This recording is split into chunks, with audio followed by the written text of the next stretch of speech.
Most of us paralyze ourselves in perfection. We all have it all. We have it all figured out in our head. We have that master plan, but we never take action. It's like the story of the bird who's always in the nest. She watches her mother fly, her siblings fly, but never actually flies. The same thing, I was once like you, about to start my first software company. I was always putting it off.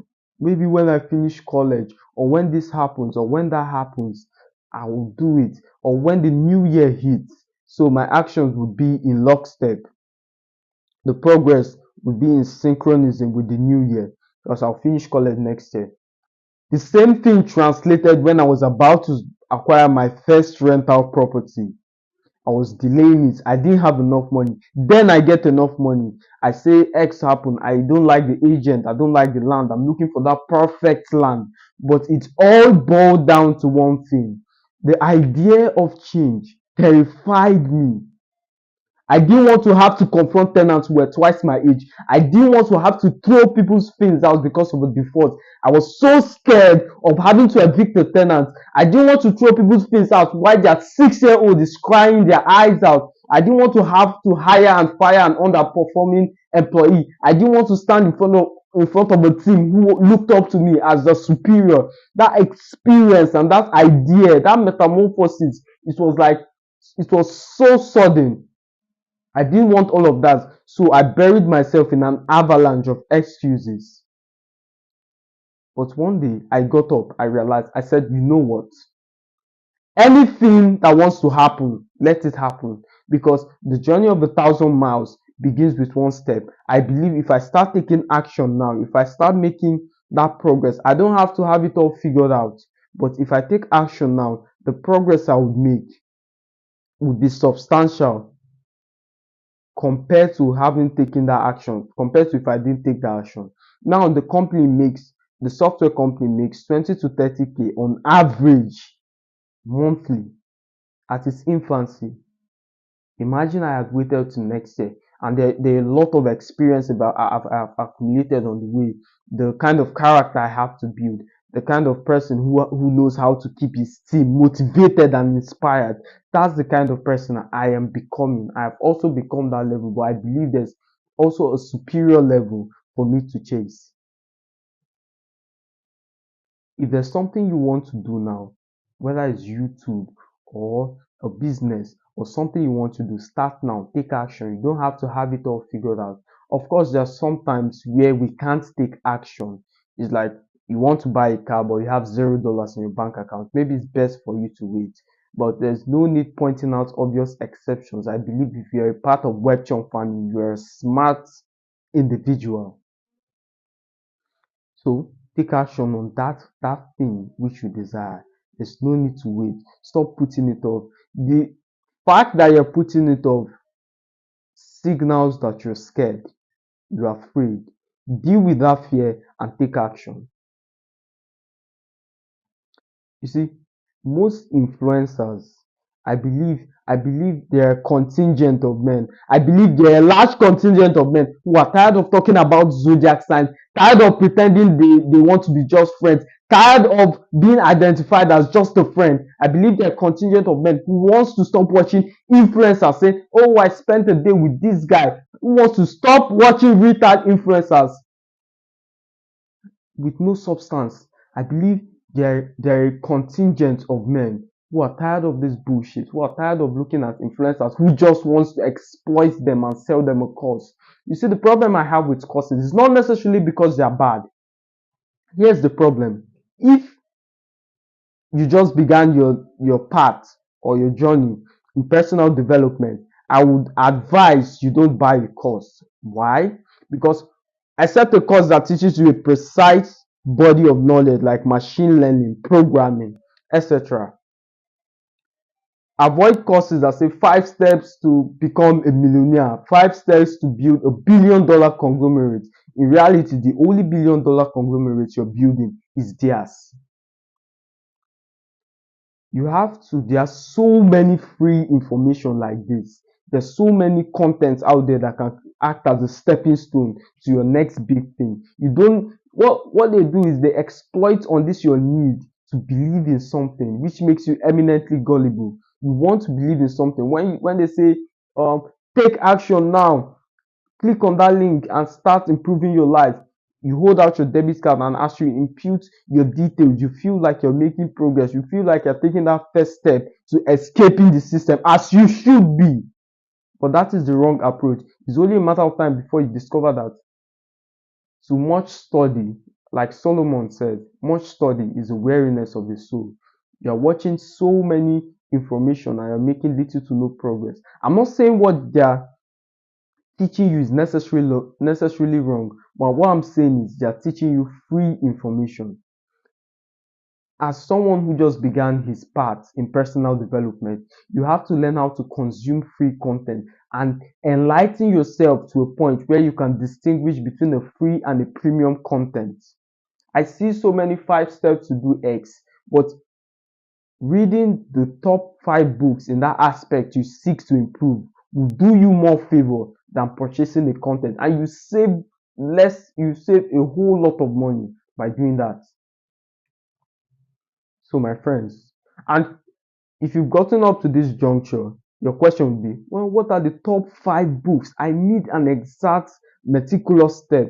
Do you ask the same question when you go out and spend $1,000 on that Gucci purse or that Gucci shirt? Exactly. When it comes to splurging, you do not make that consideration. But when it's time to invest in yourself, you want to squeeze every single penny you can get from that book. That is a failure's mindset. People are tired of these retard influencers who have no substance, who are exploiting you. You're tired of them. You're tired of watching their bullshit and saying, oh, I spent X with this guy. They never give back to their fans. They never teach you how to make money. Even when they want to teach you how to make money, they monetize it, ultimately making you no money. See, if you run a strategy with a number of people, if you run a strategy with a large number of people over a number of times, based on the law of averages, one person would be successful. That's why it seems that when people are trying to expose these so-called financial gurus, there's always some group of people, there's always a small contingent who said, nah, this works for me. And they're right. They aren't paid to say all of that. But these gurus have exploited, they've understand the whole charlatan nature of wealth. You see, in the early 1800s, the charlatans made entertainment seem the business of the day. But the real business of the day was selling the fake elixirs and quack potions.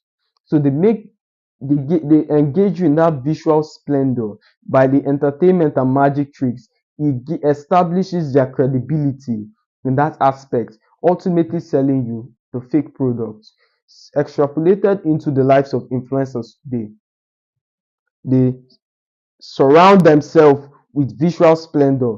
You, the follower, they make you believe that by following them, many good things will fall into your lap. Then, by surrounding themselves with luxury, they become living proof of the soundness of their own belief system. They are only filling their coffers with your money.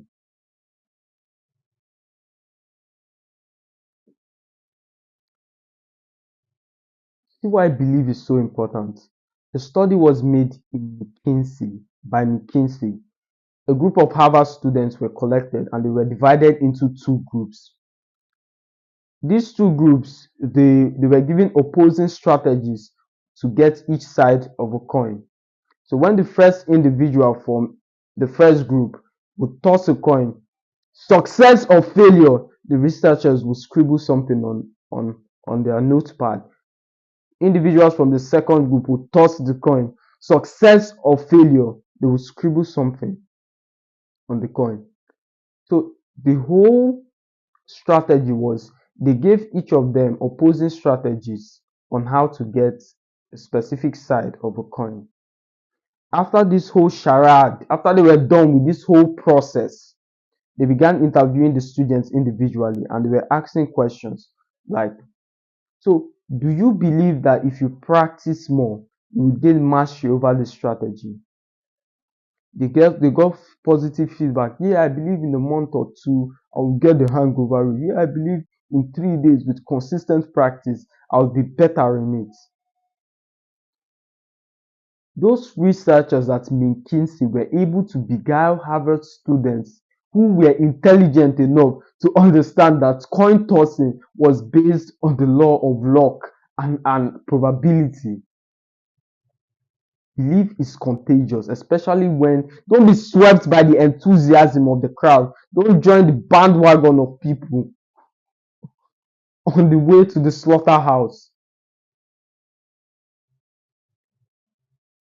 If I say, going back to the example of coin tossing, if I say if you spin around 3 times and you toss a coin, you will inevitably get a head. Running it amongst 10 or 100 of people, at least a large chunk of that number will get the desired results. So, my friends, whatever it is you want to do today, take action. Stop wasting your time. We are at the 7th month of the year. 6 months has already gone. What did you do in the past 6 months? What achievement do you need? Can you give me a concise, detailed information of how you spent your last 6 months? Don't wait till the new year hits. Imagine if I had started that software company next year.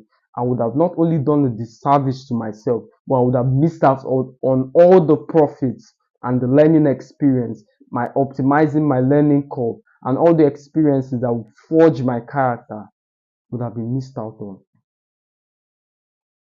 Take action today, regardless of what you're supposed to do. I know you look at all this information and all the things you're supposed to do, it becomes overwhelming. And that is good. It's an indicator that your brain is receptive to something new. It's an indicator that you are stepping outside your comfort zone and you're ready to embrace change. So, my friends, regardless, take action. It's us against the princes of this world. We are here to conquer. We are here to take over. Thank you, Webchon family. I'll see you in the next one.